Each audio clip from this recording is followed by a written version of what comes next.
Hello and welcome to Wedding Wednesdays with Weddings Online. My name is Kelly and I'm a former wedding planner and blogger, and I'm obsessed with weddings. If you're planning a wedding in Ireland, you're in the right place. You're going to learn the tried and tested methods to planning your dream wedding without the added stress. Think of this as your one-stop shop for everything to do with planning your wedding in Ireland, with me, your new wedding planning bestie, and a cup of tea. This is Wedding Wednesdays with Weddings Online. Well, hello and welcome to a brand new episode of the Wedding Wednesdays with Weddings Online podcast. My name is Kelly, I'm your host, and today we're talking about money-saving ideas that could totally backfire, but I'm going to share what you can do instead. Before we get into the ideas that could backfire, let me just say that a lot of these things will depend on your priorities. So what I'll do is I'm going to walk you through some of these different things, and I want you to consider what is a priority for you. Because if it's not a priority, then it probably won't be a huge disaster on the wedding day if you don't do things the right way. And I say right in quotation marks. So I want you to keep that in mind, because what I'm not suggesting is that every single money-saving tip will result in disaster. But really what I'm getting you to do is to consider that if something is a priority for you, there is a way that you can save money while having it still be a priority and have you and your guests have the most incredible time. So with that in mind, let's go to the very first idea, and I've listed this one first because it is the number one thing that people do when they are trying to save money on their day, and it's also the easiest thing to backfire. And that is to DIY everything. Think back to the Pinterest days of 2013, 2014, around then. Everyone was DIYing everything. We were collecting things out in the gardens. We were keeping tins and jars and, washing them and taking labels off of them and spray painting things. I sure did a little bit of that for my wedding. And I remember there was a huge craze where everyone was doing it. And it was a lovely idea. It was a trendy thing. Everyone was DIYing stuff. It was really cool. It looked really pretty and quirky. But it comes at a cost. So yes, you may save some money, but actually, depending on who you are, how much experience you have with DIYing, how many resources you already have, and exactly what you're trying to DIY, sometimes it can cost you more in literal money to DIY something than if you just get a professional to do it. So think about something like bunting, for example. I remember that was a thing. Everybody wanted bunting at their wedding. If you already have fabric and a sewing machine and some knowledge of how to put together bunting, or at least a very good tutorial, then you're probably on track to create some bunting that's going to look good. It's not going to take you hours and hours and hours, and it's not going to cost you a whole lot. But if you don't have a sewing machine, you've got to collect the fabric or buy it from some fabric store, and then you've got to learn how to do it. Not only will they take you a long time to learn, but you're going to be spending money on all the items, and it may end up being cheaper to buy or hire bunting from someone else who's already made it for a wedding. Consider that. But now consider that on a bigger scale with every single thing you could DIY. Now, the reason that this isn't necessarily a train smash for everyone is that there are some couples who are just amazing at doing things and making things. And if you are the type of person who's already been making lots of things, you've got some DIY elements in your home, maybe you're just very creative and artsy, it could even be something that you do for work. That's a different scenario altogether. What I'm talking about here is someone like me who doesn't do a whole lot of DIY. And if I had to start doing it for something as important as a wedding, it would take me a lot of money and a lot of time, and it would cause a lot of stress. So really what I'm trying to point out here is that unless you are a DIY queen, you may not be saving much money, and you certainly will not be saving time at all. So this is what you can do instead. Choose a few manageable items to DIY, stick with those, and then either let the pros cover the rest or just, ditch those things altogether. So you'll know what those things are. If something is important to you, get a professional to do it. But if it's something that is still kind of important to you and you want to DIY it, do that. But don't try and DIY every single thing. It's going to take a lot of time. Okay, let's go back to our second money-saving tip. Not everyone's going to like this, but I'm going to say it anyway. Doing things on the cheap. Now, if you have a tight budget, it can be very tempting to say, well, we're going to have the same guest list. We're going to have the same peak wedding date. We're just going to do everything we want to do, but we're just going to do it all a little bit cheaper. I've been to a wedding like that. I've actually been to several weddings like that before, and you can tell when that's happened. And now, first, let me put your mind at rest and say your wedding guests are mostly not professionals in the wedding industry, probably. So they're not going to be sitting around going, I know this is a cheap cut of meat, or I know that this decor was bought from a cheap store. People are probably not going to be thinking this wedding feels cheap, unless it's like super, super cheap. Most people's experience of your day probably won't be hindered by you having cheap things. But this is for your sake. This is your wedding day. It's a big day. It's a really important milestone in your relationship. It's a day you're going to look back on for years and years and years to come. And you can have it be the absolute best. You could have it be super, super cheap, or somewhere in the middle where it's affordable, it's incredible, but it's not breaking the bank, but it's also not, making unnecessary sacrifices. So if you're in a pickle and you feel like you do have a tight budget and you're tempted to do things on the cheap, this is what I recommend doing instead. Think of your priorities. So if your priority is your guest list, you want to keep that number high, great. That is something very helpful to know. Keep your guest list what it is, but then consider something like having a longer engagement, because it'll give you more time to actually save for more things. And then instead of doing things on the cheap, you could just bump yourself up to the next price bracket and have more like delicious food. Instead of serving, cheap starters, you can serve nice starters, but that kind of thing in every area of the wedding. There are some other options, which include having a smaller guest list and then spreading that per head count across a smaller number, which means each person's experience will be that much better. And then another way to save money is to actually have an off-peak wedding date. So a lot of couples don't know this, but there are times in the year which are called peak dates, and then there are off-peak dates. So a peak date would be a Saturday or even a Friday wedding, or a summer date. So any bank holiday weekend in the summer would be a peak date.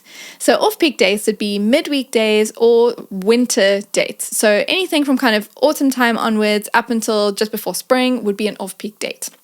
Now, what this means is you could save a lot of money on the big hitters, like your venue, your food, your photographer, your planner. Some of the suppliers that you want to have, but have already decided in your head that they're too expensive to include in your day, or you may have decided you can't have that venue because it's too expensive. But actually, if you inquire about the off-peak days, they may just fit into your budget. So don't discount them. Have a think and ask around about the off-peak prices. And if you really are in a pickle, consider getting married at an off-peak day. Okay, item number 4. In order to save money, a lot of people consider doing something like repurposing their flowers. This is another one that I've seen before, and here's why it can backfire. If your flowers are super expensive, which they often can be, what people try and do is do things like this. They could say, every bridesmaid who's going to walk down the aisle will have a bouquet already. But then what are they going to do with it after the ceremony? How about we get those bouquets and we put them into vases, and we put those vases on the tables, so the bridesmaids' bouquets become the centerpieces for the guests. Now, in theory, you're like, oh, that's a great idea, because you're using something that's only really important for the first half of the day, but then you're using it in the second half of the day too. But here's what happens. The flowers wilt and they end up not looking great. And when you're talking about centerpieces, they're not just like flowers in the corner that no one sees. They're literally in the middle of the table. And when your guests are sitting for a few hours at a time, that's what they're going to be looking at. Wilted, dry flowers that have not been prepared the way that the centerpiece flowers should be prepared. But this isn't the end of the idea. There are some ways that you can repurpose your flowers where you will save money, and I'm going to tell you about a few of those. The key here is to choose the right flower arrangements and the right scenarios to repurpose the flowers, and not just repurpose everything in the wrong way. So here are some things that you could do. You could have the arrangements that are at the entrance to your ceremony also at the entrance to your reception, because people walk into the ceremony at one point in the day and then into the reception at another point in the day. Something like your ceremony backdrop, if you're having, a flower arch, or if you're having some kind of beautiful flower arrangement behind you for the ceremony, you could use that somewhere else, like as a photo booth backdrop. And then something like the arrangement on the altar could be used at the head table in the reception hall as well. So as you can tell, depending on which flower arrangements you choose to move around and repurpose, it could backfire, but if you choose the right ones, it could be a really smart decision and a really clever and creative way to use your flowers for multiple purposes. Okay, we're going to go into the final money-saving tip, and then at the end, I'm going to share a tip that actually will work and won't backfire. But first, the final money-saving idea that could backfire is to ask your friends to do things for you. Now, if you can't afford the wedding suppliers of your dreams, it might be tempting to get your friends and family to do everything instead. I have been a guest at a wedding like this before, and the experience was great, but what I do know is that the couple, they're no longer good friends with the people on the wedding party because they asked a lot of people who did not sign up for the things that they were asked to do.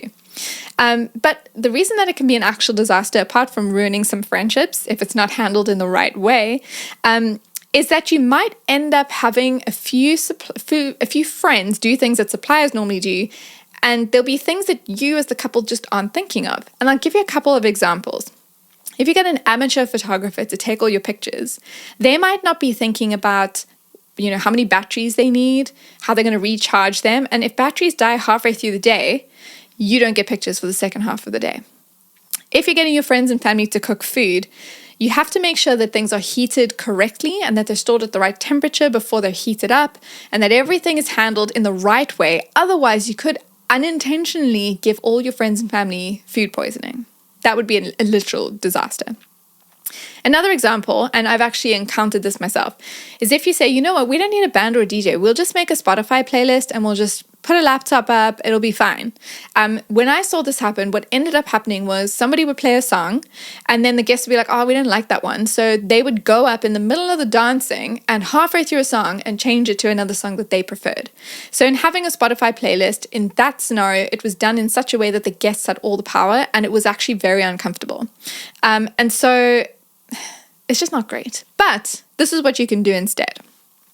For the most important items, now the most important items would be different from couple to couple, but for the things that are super important for you as a couple, get the professionals involved. So if photos are important to you, get a professional photographer. If you really, really have, you just really want to have entertainment as a focus and you want your guests to have an amazing time on the dance floor, make sure you get professionals as entertainers. The exception would be if your friends are professional entertainers and they have the equipment, they know how to get the crowd going. That's a slightly different thing. What I'm really talking about is when you're getting amateur friends to do things as favors because you don't want to spend money on things. Another thing that you can do is if there are suppliers that you've already decided you can't afford, just have a conversation with them. Ask if there are discounts available. Again, ask about those off-peak dates that we spoke about before. Ask if there are items in the packages that, should you not need them, would that have an impact on the price? The worst that can happen is the supplier will say, no, I can't make adjustments. But if you don't ask, the answer will always be no. So if you do ask, there's a chance that you can end up with a supplier who's incredible and more affordable than you thought, but then you still get their professional expertise at your wedding. Now, I said I was going to share a wedding tip with you that won't backfire. And that is my ultimate wedding planning tip. And that is to use one thing for multiple purposes. Now, I already gave you a few ideas when it comes to repurposing your flowers, what you can and can't do, what you should and shouldn't do.